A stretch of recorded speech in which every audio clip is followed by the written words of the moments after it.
వీడి నాన్న మా నాన్న వీధిలో చెప్పులు పాలిష్ చేసేవాడు. వీడి అమ్మ దగ్గర స్కూల్ ఫీజులు కట్టడానికి కూడా డబ్బులుండేవి కావు. వీడికి తిండి పెట్టింది కూడా నేనే. ఇంతవరకు నేను గౌరవంగా మాట్లాడాను, కానీ ఇప్పుడు నీ అసలు స్థానం చూపించే టైం వచ్చిందే. ఆగు. రాజీవ్ సిన్హాకి అన్ని పెద్ద ప్రాజెక్టులు ఇవ్వాలని నేను చెప్పాను కదా, ఆ మాటని ఈ రోజుతో వెనక్కి తీసుకుంటున్నాను. వాడి అన్ని ప్రాజెక్టులు వెంటనే ఆపేయండి, ఇప్పుడే. ఆపతన్ని. వాడు చెప్పేది నిజమైతే మనం పూర్తిగా నాశనం అయిపోతాం.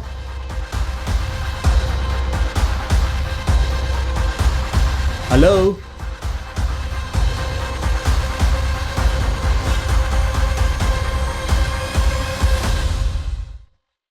రాజ్వీర్, టెన్షన్ పడకు. రాజీవ్ మింటి వచ్చేస్తుంటారు.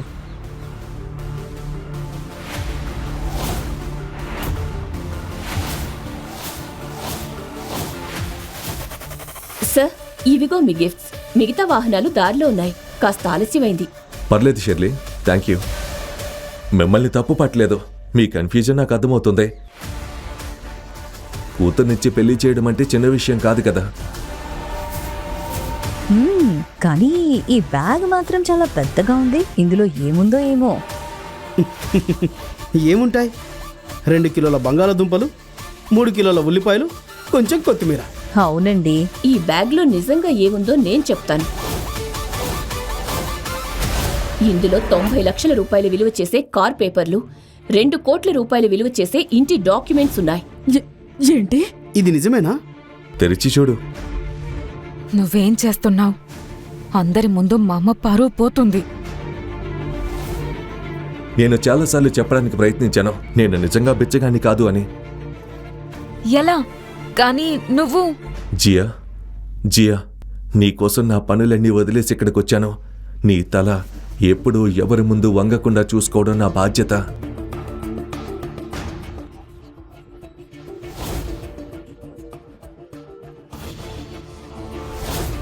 ఇప్పుడు మేము చూడాలనుకుంటున్నాం ఇతను రాజానో రంకునో.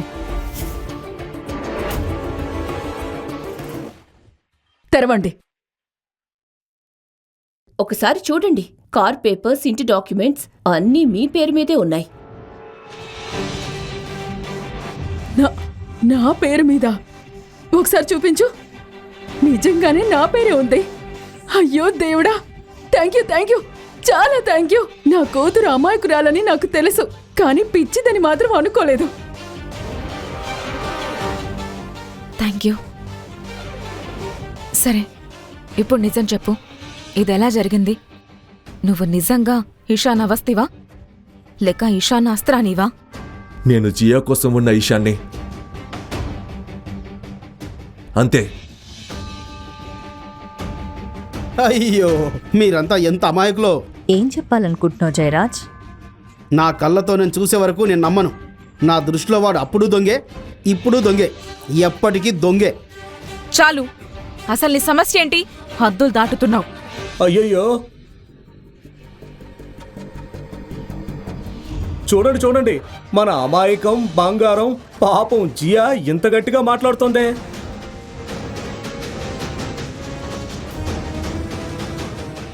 నా పెద్ద కూతురు మింటి నా బంగారల్లుడు వచ్చేసినందుకు నాకు చాలా సంతోషంగా ఉంది.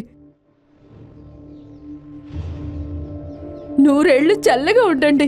హ్యాపీ బర్త్డే అమ్మా. Thank you. Happy birthday mummy. Thank you. ఇది మీకోసం చిన్న గిఫ్ట్. ఇందులో 10 లక్షల రూపాయల లిమిట్ ఉన్న క్రెడిట్ కార్డు ఉంది. షాపింగ్ చేసుకోండి, పార్టీ చేసుకోండి, లేక హాలిడేకి వెళ్ళండి, మీ ఇష్టం. 10 లక్షలా?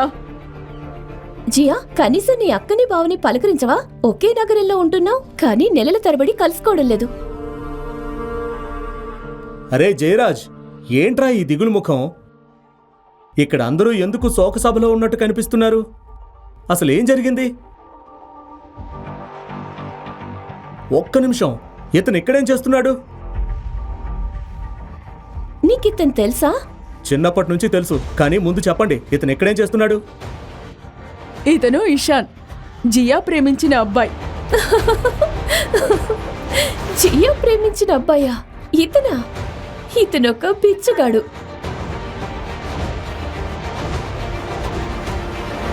జియా, మన పరువు మొత్తం తీసేయాలని నిర్ణయించుకున్నావా? మింటి ఏదైనా చెప్పాలనుకుంటే సూటిగా చెప్పు, ఇలా అర్థం కాకుండా మాట్లాడకు.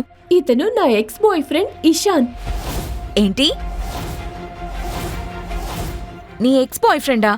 అంటే నువ్వు మా అక్కతో రిలేషన్లో ఉన్నావా? జియా, నా మాట విను. ఓయ్ పనికి మాలినోడా, అందరికీ నిజం చెప్తాను. కాలేజీలో నేను ఇషాన్ ఒక నెల పాటు రిలేషన్లో ఉన్నాం. అప్పట్లో ఇతను పేదవాడు, పని పటలేని సోమరి, జేబులో ₹1 కూడా ఉండేది కాదు. కానీ మాటలు మాత్రం కోటీశ్వరులా చెప్పేవాడు. నేనితన్ని వదిలేయాలనుకున్నాను, కానీ వెంటనే ఏడుపులు మొదలుపెట్టేవాడు. చివరికి ఎక్కడో చిన్న చితక ఉద్యోగం దొరికింది. అదే మంచి అవకాశం అనుకుని నేను బ్రేకప్ చెప్పి వెళ్ళిపోయాను. ఆ తర్వాత మళ్ళీ వెనక్కి తిరిగి కూడా చూడలేదు. ఏంటి ఇవన్నీ నిజమేనా? అవుననుకో. అయితే ఏంటి మమ్మీ, ప్రతి ఒక్కరికి ఒక గతం ఉంటుంది, అందులో అంత పెద్ద విషయం ఏముంది? ఈరోజు ఆయన విజయవంతమైన వ్యక్తి, అదే ముఖ్యమైన విషయం కదా. చెప్పండి. జియా, నీకు పిచ్చి పట్టిందా?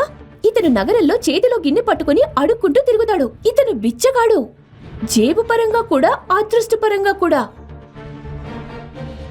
నీ అక్కను చూసి కొంచెం నేర్చుకో. ఎంత తెలివిగా బాధ్యతగా ఉంది. మరి నువ్వేంటి? ఎందుకు నీ అమ్మకి ఇంత బాధపడుతున్నావు? అయ్యో నా ముద్దుల మరదల, నీకు కూడా పిచ్చి పట్టిందా? ఈ బిచ్చగాడు నిన్నెలా పోషిస్తాడు? గాలి తిని బతుకుతావా, లేక నీళ్లు తాగి రోజులు గడుపుతావా? ఇతను కేవలం దొంగ మాత్రమే కాదు, పేదవాడు మాత్రమే కాదు, అసలు బిచ్చగాడు. బిచ్చగాడు.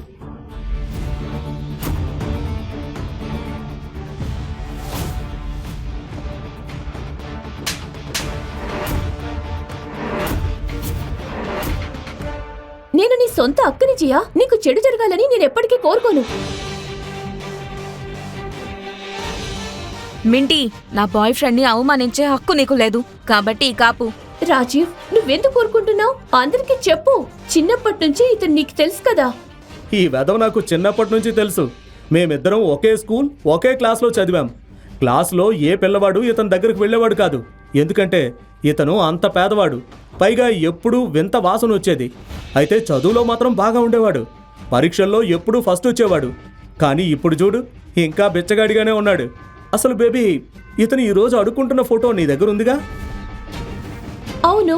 మరింకా ఏం చూస్తున్నావు? అందరికీ చూపించు.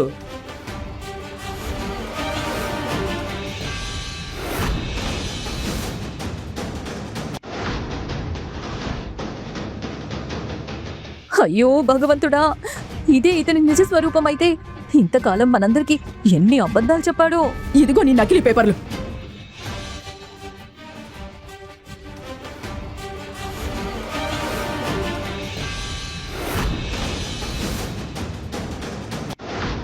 నా కూతుర్ని మోసం చేసి నాతో అబద్ధాలు చెప్పి అందరి ముందు నన్ను నా కుటుంబాన్ని అవమానించే ధైర్యం నీకు ఎలా వచ్చింది? మీరు ఆ పేపర్లు చింపకూడదు. నిజం తెలిసిన రోజు మీరు చాలా బాధపడతారు. బాధపడాల్సింది ఒక్కటే, నువ్వింకా ఇక్కడ నిలబడి ఉండటం. పిచ్చగాడా.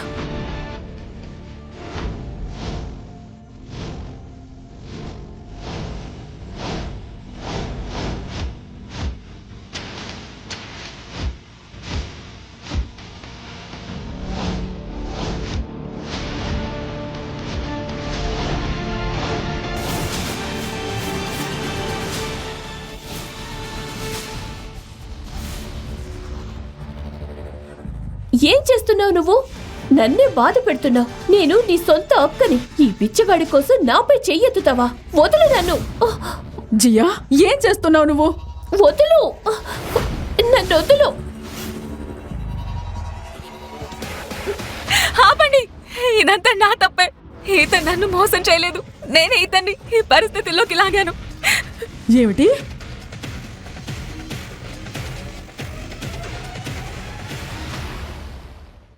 అవును, ఒక్కరోజు నా బాయ్ ఫ్రెండ్లా నటించమని డబ్బులిచ్చి నేనే ఇతన్ని ఇక్కడికి తీసుకొచ్చాను.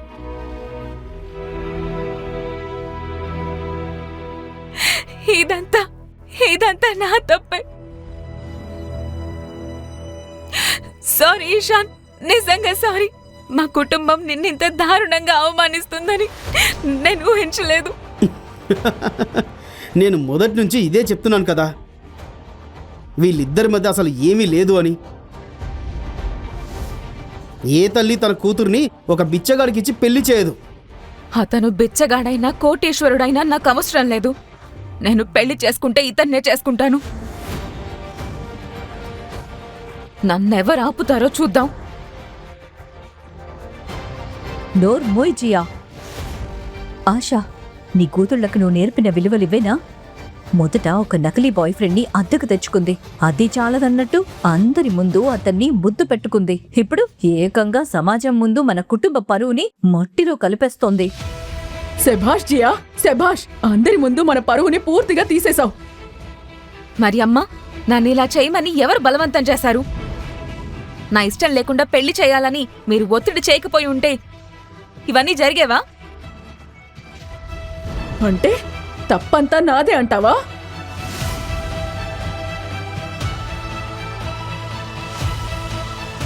ఇదిగో ఈ డబ్బులు తీసుకో. ప్లీజ్ ఇక్కడి నుంచి వెళ్ళిపో. నిజంగా నాకు చాలా బాధగా ఉంది.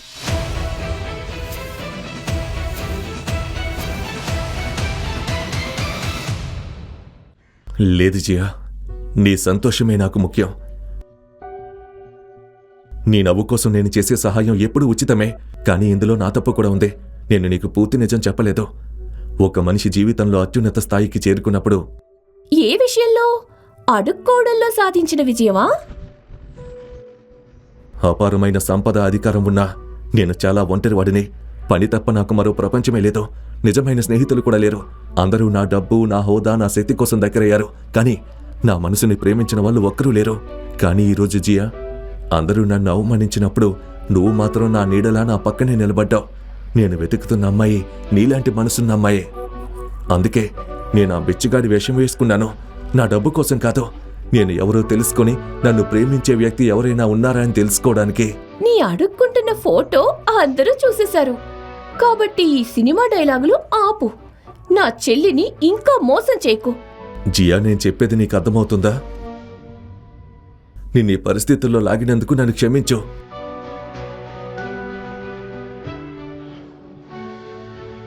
ఒక పని చెయ్, ఇక నిజం చెప్పు ప్లీజ్.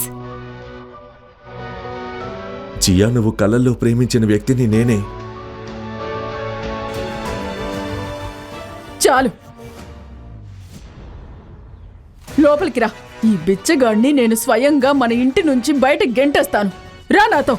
అమ్మా, అమ్మా, అమ్మా!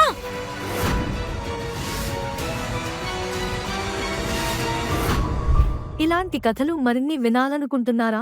అయితే కింద ఉన్న లింక్ ని క్లిక్ చేసి పాకెట్ FM యాప్ని ఇప్పుడే డౌన్లోడ్ చేసుకోండి. మరిన్ని అద్భుతమైన కథలతో మళ్ళీ కలుద్దాం.